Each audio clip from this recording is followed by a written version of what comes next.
마태복음 5장. 예수께서 자신의 사역으로 인해 큰 무리가 몰려드는 것을 보시고 산에 올라가셨다. 예수께 배우고 그분께 인생을 건 사람들도 함께 올라갔다. 조용한 곳에 이르자 예수께서 자리에 앉으셔서 산행에 함께한 사람들을 가르치셨다.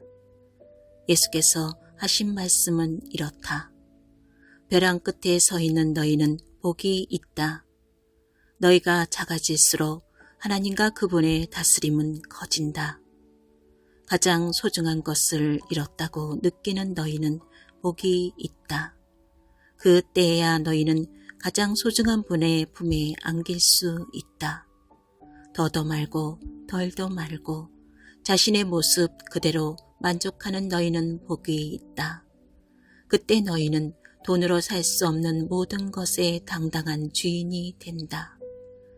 하나님께 입맛이 당기는 너희는 복이 있다. 그분은 너희 평생에 맛볼 최고의 음식이요 음료다. 남을 돌보는 너희는 복이 있다. 그렇게 정성 들여 돌보는 순간에 너희도 돌봄을 받는다. 내면 세계 곧 마음과 생각이 올바른 너희는 복이 있다. 그때에야 너희는 바깥 세상에서 하나님을 볼 수 있다. 경쟁하거나 다투는 대신에 협력하는 모습을 보여주는 너희는 복이 있다. 그때 너희는 진정 자신이 누구이며 하나님의 집에서 자신의 자리가 어디인지 알게 된다. 하나님께 헌신했기 때문에 박해를 받는 너희는 복이 있다. 그 박해로 인해 너희는 하나님 나라에 더 깊이 들어가게 된다. 그뿐 아니다. 사람들이 내 평판을 떨어뜨리려고 너희를 깔보거나 내쫓거나 너희에 대해 거짓을 말할 때마다 너희는 복을 받은 줄로 알아라. 그들이 그렇게 하는 이유는 진리가 너무 가까이 있어서 그들이 불편을 느끼기 때문이다. 그런 일이 일어날 때 너희는 기뻐해도 좋다. 아예 만세를 불러도 좋다. 그들은 싫어하겠지만 나는 좋아하니 말이다. 온 천국이 박수를 보낼 것이다. 또한 너희만 그런 일을 당하는 것이 아님을 알아라. 내 예언자와 증인들은 언제나 그런 고생을 했다. 너희가 여기 있는 이유를 말해주겠다. 너희는 소금을 쳐서 이 땅에 하나님 맛을 드러내라고 여기 있는 것이다. 너희가 짠맛을 잃으면 사람들이 어떻게 경건의 맛을 알겠느냐. 너희가 쓸모없어지면 결국 쓰레기통에 버려질 것이다. 이렇게 말할 수도 있다. 너희는 빛이 되어 세상에 하나님의 빛깔을 드러내라고 여기 있는 것이다. 하나님은 감추어둘 비밀이 아니다. 우리는 이 비밀을 훤히 드러낼 것이다. 산 위에 있는 도시만큼 훤히 드러낼 것이다. 내가 너희에게 등불을 들고 있게 한다면 설마 너희는 내가 너희를 동 속에 숨겨두리라고는 생각하지 않을 것이다. 나는 너희를 단 위에 둘 것이다. 내가 너희를 언덕 위에 등불 놓는 단 위에 두었으니 빛을 비추어라. 너희에게 오는 손님을 기쁘게 맞아 드려라. 후하게 베풀며 살아라.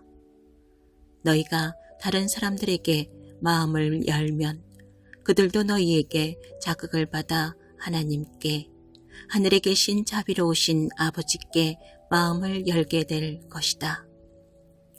내가 하나님의 율법이든 예언자든 성경을 폐지하러 왔다고 생각하지 마라. 내가 온 것은 폐지하려는 것이 아니라 오히려 완성하려는 것이다. 나는 그 모든 것을 거대한 하나의 파노라마 속에 아우를 것이다. 하나님의 율법은 하늘의 별과 너희가 발을 딛고 있는 땅보다 더 현실적이며 영속적이다. 별들이 다 불타버리고 땅이 닳아 없어진 뒤에도 하나님의 율법은 살아서 역사할 것이다. 하나님의 율법에서 가장 작은 항목이라도 하찮게 여긴다면 너희 스스로를 하찮게 여기는 꼴밖에 되지 않는다. 그러나 그 율법을 진지하게 대하고 다른 사람들에게 그 길을 보여주면 너희는 천국에서 영광을 얻을 것이다. 옳게 사는 문제에서 너희가 바리새인들보다 훨씬 낫지 않으면 천국에 들어갈 생각은 아예 하지 말아야 한다.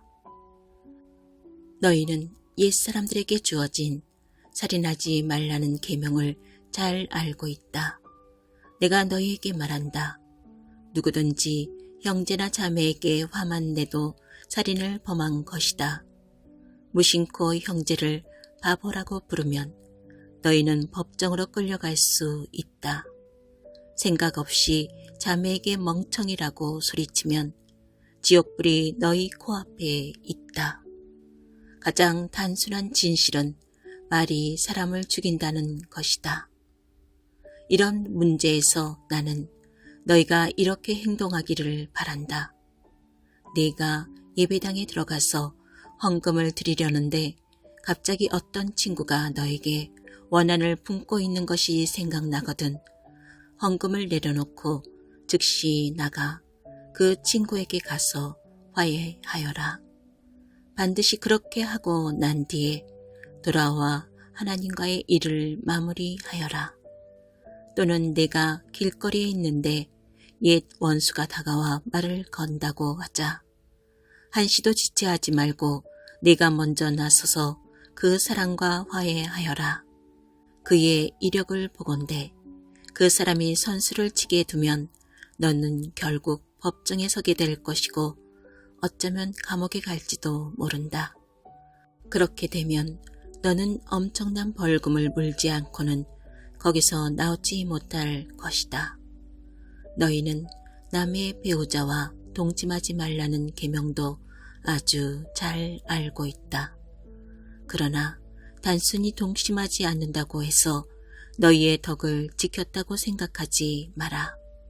너희 마음은 너희 몸보다 훨씬 빨리 정욕으로 더럽혀질 수 있다. 아무도 모를 것 같은 곁눈질도 너희를 더럽힌다. 이 일이 실제로 쉬울 것이라고 생각하지 마라. 네가 도덕적으로 순결한 삶을 살고 싶다면 너는 이렇게 해야 한다. 내 오른쪽 눈이 음흉하게 겹눈질하는 것을 알아차리는 순간에 너는 그 눈을 멀게 해야 한다. 한 눈으로 살 것인지 아니면 도덕적 쓰레기 더미에 내던져질 것인지 너는 정해야 한다.